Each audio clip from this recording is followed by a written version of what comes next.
If you correspond with Ralf on television, video, or telephone, audio, or you chat, text, or email him, you're giving him permission to duplicate it, rebroadcast it on any of the Take Your Life Back Today show broadcasts.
Yeah, beat your addiction, live free. Ralf Friedrichs is who you see.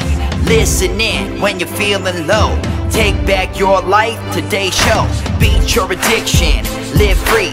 Ralf Friedrichs is who you see. Listen in when you're feeling low. Take back your life, today's show. Stay positive, hope, and keep faith. Stand strong against any odds that you face. Put away the alcohol and the drugs. Fill your time with the things you love. Addiction is tough, but it's worth the work. Treat your body what it's worth. Spread positivity, inspire all. If we stand together, we will never fall. I help others see the other sides to life. A sober life, letting go of the strife. So give me a call, I can help. 1-844-4405-HELP. Homeless shelters, hospitals, jails, wherever you are. I am Ralf Friedrichs and I am here for you. 1-844-405-HELP.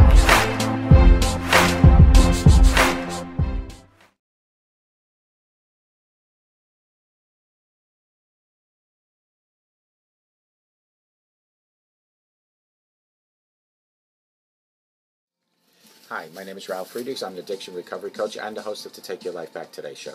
As an addiction recovery coach, I want to share something with you, and let me be crystal clear to leave an everlasting impact upon you. Just imagine being buried alive. You're in the coffin, but you know you're not dead. You don't know how to get out of that coffin. You tried lifting the lid, but the enormous weight upon the lid prevents you from opening the lid. You tried banging on the lid to hopefully unsettle the dirt. Maybe somebody might dig their way down towards you. This is what it's like to find yourself at the lowest point of alcohol and drug addiction. You know you need help. You know you can't do it on your own, but you don't know where to go. In reality, there are probably people standing right by your grave. You just don't know that. You just think you're going to die. Usually, though, people don't think about death when they're habitually abusing drugs and alcohol. In order to feed an addiction, you have to be great at repressing the fear of death. I often ask you, did it ever cross your mind that by abusing drugs and alcohol that you might lose your life that God had lent you? And if you don't care about your life that much, what about the people that do care whether you exist or not? The people like your mother, your father, your brother, your sister, husband and wife. People that don't even understand, like your children and your grandchildren. With this, let me leave one last thought. Don't be like the person that I just spoke about, that went to their grave and never sought help. Instead, pick up the phone and call me at 844-405-HELP, and together you and I will help you take your life back before your life is gone. Let's talk about how often have you heard the line, live today as if it was your last day. Live today as if it was your last day. I can guarantee you this, folks. One day it will be your last day. And yeah, it usually is accompanied by the inspiring story that touches your heart. Well, here's a story. No, I don't live every day as if it was my last day. I live every day to make it the best day of my life. I don't even try to live it as if it would be my last day. But I've seen the end of days of people close to me, notably my own mom. I've seen the suffering that the people that are left behind go through when someone, like my mom, was killed last May 31st, 2016. It's not a tragedy that's taken lightly, and it's not a tragedy that's just a temporary, a heartbroken story. It continues each and every day. Every time I go near the town that she was killed in, my heart breaks. I'm not going to tell you to live every day as if you're going to die tomorrow, because it's plain unrealistic. Who can live that way? We can't really live every day as if it was our last day. To think that we are going to die tomorrow is very unrealistic and, well, kind of bordering on being extremely, extremely paranoid. Also, we have tons of pressing matters to worry about, like bills to pay for, rushing a deadline, relationship issues with loved ones, or taking care of family. For me, after my mom passed on, I had to move on. I will never forget that dreadful day, May 31st, 2016. I'll never forget my mom. But I have to accept the fact that life does go on. Her memories will stay within my heart, but I have to live today. For tomorrow might be my last day. Why is this still a solid piece of advice then, if I tell you don't worry about living as if it was your last day? Because I want you to make every day count. I don't want you to be paranoid thinking tomorrow might be your last day, but I want you to be smart enough to say, well, let me make today count. What is it that you're going to do today that it will make today a memorable day a year from now? Because we hear about it all the time from people who are truly positive in life, like myself. They are happy and living life to the fullest. Someone yesterday had emailed me and said, Ralph, I am so happy to see all the success and how you're doing with your show, and I can tell that you are living life to its fullest. And you're right, I am. Are you? I'm doing it for sure, for many reasons. When I help people, I help myself. When I smile, other people smile. When I have confidence, I build confidence in others. But if I walked around depressed, or I walked around with a smirk on my face, those are contagious as well. Maybe it's time to discard this ridiculous notion of living like it was your last day then, and start creating an epic life for yourself today. Make today count. I say forget about thinking about that you'll die tomorrow, because realistically you shouldn't. Accept the present. Embrace everything that's going on around you right now, right here. Recognize that you do have problems, but realize that they aren't going to last forever, and there are better future days ahead. Your problems, whether you decide to create a bad day or a good day, are still going to be your problems. Just because you think if you could walk around all depressed about your problems, those problems are going to go away. No, they won't. So you might as well make today your best day. Then it's time to start feeling alive. We're all human. A great ball of emotions are within all of us. And what better way to actually charging up your life than with great emotions? I will personally guarantee you, if you start having a positive outlook, a smile on your face daily, that you will generate that same feeling from people around you. You will have your own journey of feeling alive, of feeling positive. And yes, your problems will still be there, but you'll accept those problems so much better by being positive. Let me tell you to start this way. Number one, tell a loved one that you love him or her straight from your mouth to their ears. No texting, no writing, or any of that. Silence, which you understand, is love. Just say it, and don't fumble it. I did this for my mom so many times in the last few years, because I felt that my mom was truly the next best thing to Mother Teresa. And every time I would see her, I would say, I love you. I miss her. After that, I felt awesome every time I told her that. And this awesome feeling actually sticks for me for a long time, because I remember the words and I remember how she responded. So you do it as well. Number 2 is to stand up for yourself. Is there someone out there in your life who's constantly making you feel upset? Your boss who belittles you in front of other people? Some annoying friend who makes snide remarks? Well, stand up for yourself. Did you know that most of the negativity comes from the repressed energy you hold back within yourself? I knew that. Before my mother's death, I always tried to do the right thing in life, which meant I never talked back or fought back. I always tried to be the peacemaker. I always kept all that inside me. It was on the day of my mother's death where I realized I had to watch out for myself and care more for myself, to move on, because my mom is gone. She's in the arms of the heavenly guide. But I needed to continue down here. So you stand up for yourself. The next time someone puts you down, stand your ground. Be firm and let him or her know how you feel, in a polite, respectful way, of course. It may or may not solve the problem, but releasing your repressed energy would make you come alive. Find your passion. My passion is doing this show and helping others for free. Because when I help you, my friends, I help me. Passion isn't a hobby or a pastime. It's a kind of love that burns deep inside yourself, that keeps you alive. Passion allows you to feel everything that is right in the world. There are many people out there who follow their heart no matter what, and it's brought them to great heights. Look at us on this show. We went from nothing to now being played.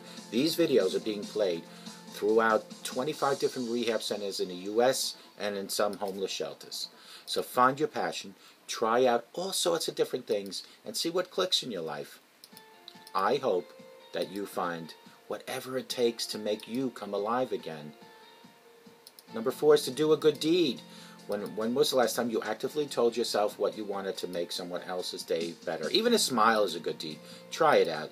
It works. A friend once told me that helping someone and adding value to his or her life is the greatest gift and reward that you can ever get.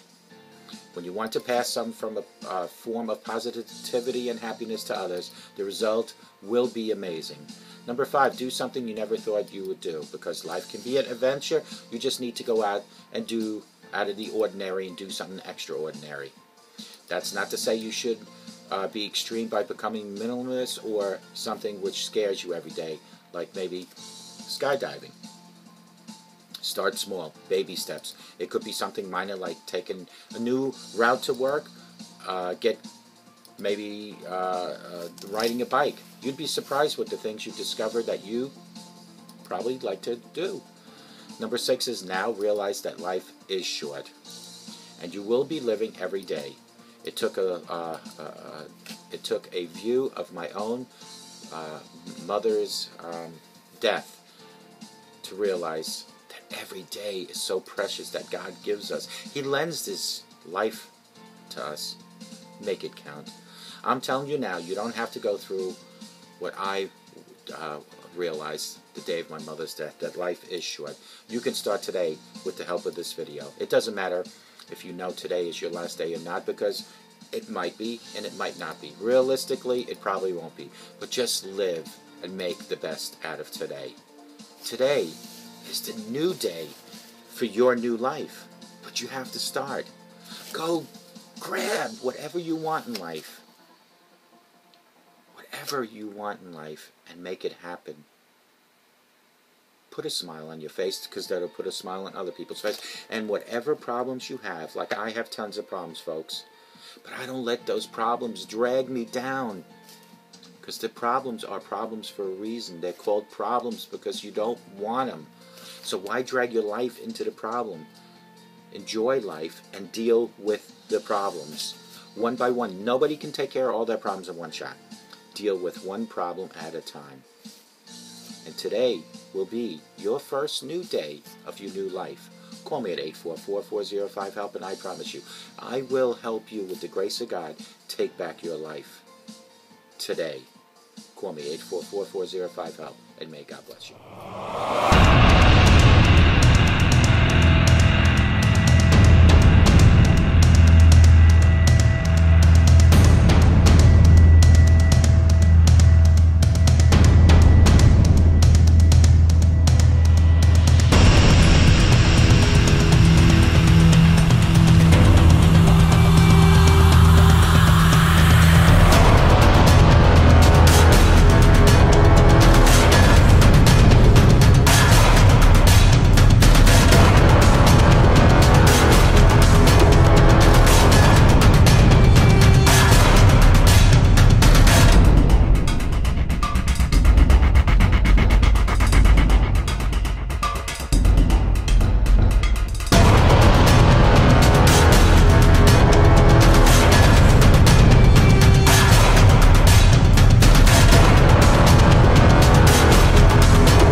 and wondered if God was really there? Did you feel all hope was gone, but in His time He came along and answered the prayer you thought was gone? There is no prayer too small, for God hears them all. The answer may not be just what you want, but He always knows what's right, even when we think it's wrong. Just remember, there is no prayer too small.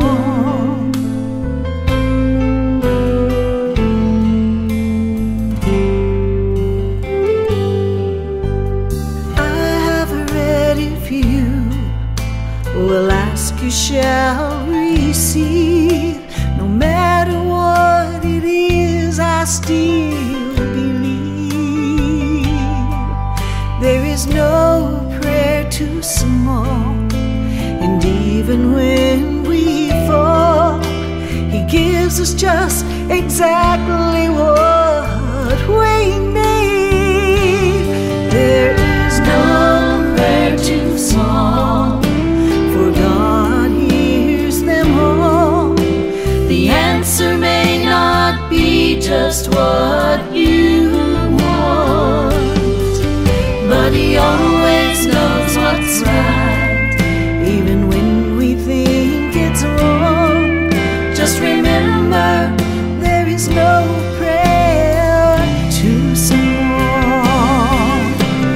No prayer too small. He always knows what's right. God hears them all. There is no prayer too small. My God hears them all. The answer may not be just what you want, but He always knows what's right, even when we think it's wrong. Just remember, there is no